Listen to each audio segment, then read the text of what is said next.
सीधे उतरा था।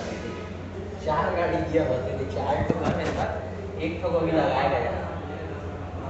उससे बड़ी है क्या 200 से? ये तो बहुत अच्छा दिखता है। टायर वायर भी देखो, मेंटेनर का लगा उसमें, एमआरएफ का लगा। मामा के नाम पे फाइनेंस कराऊंगे तो कितने में जाएगी फाइनेंस? हो जाएगा। जैसे कि भैया मैं फाइनेंस कराता हूँ मामा के नाम पे, बाद में मेरे को कराना है, मतलब शिफ्ट करवाना है मेरे नाम पे, तो तेरे नाम में कैसे होगा? हाँ वो बाद में ट्रांसफर हो जाएगा। हाँ हाँ हो जाएगा ना बाद में। अभी दिखाई थोड़ा।